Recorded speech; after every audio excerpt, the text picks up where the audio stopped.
Praise the Lord friends. இன்றைக்கி நம்ம தியானிக்கக்கூடிய வசனம் ஏசாயா 65:14. இதோ என் ஊழியக்காரர் மன மகிழ்ச்சியினாலே கெம்பீரிப்பார்கள், நீங்களோ மன நோவினாலே அலறி ஆவியின் முறிவினாலே புலம்புவீர்கள்.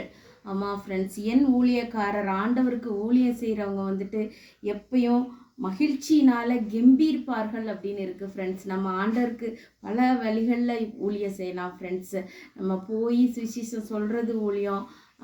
சரி, ஒன்றும் பண்ண முடியலையா, 5 மினிட்ஸ் 10 மினிட்ஸ் கிடைக்கும்போது கூட தேசத்துக்காக, ஃப்ரெண்ட்ஸுக்காக, நாட்டை ஆள்றவங்களுக்காக, எல்லாருக்காகவும் ப்ரேயர் பண்ணால் அதுவும் கர்த்தருக்கு நாம் செய்கிற ஊழியம்தான் ஃப்ரெண்ட்ஸு. ஸோ ஏதாவது ஒரு வகையில் நம்ம கர்த்தருக்கு ஊழியம் செஞ்சுக்கிட்டே இருந்தோன்னா நம்ம வந்து மன மகிழ்ச்சினாலே கெம்பிரிச்சிட்டே இருக்கலாம் ஃப்ரெண்ட்ஸு. இந்த ஒரு பெரிய கிருபை எப்பயுமே ஏசப்பாக்கு ஊழியம் செய்கிற கிருபை ஆண்டு நமக்கு தரணும்னு சொல்லி ப்ரேயர் பண்ணிக்கலாம் ஃப்ரெண்ட்ஸ்.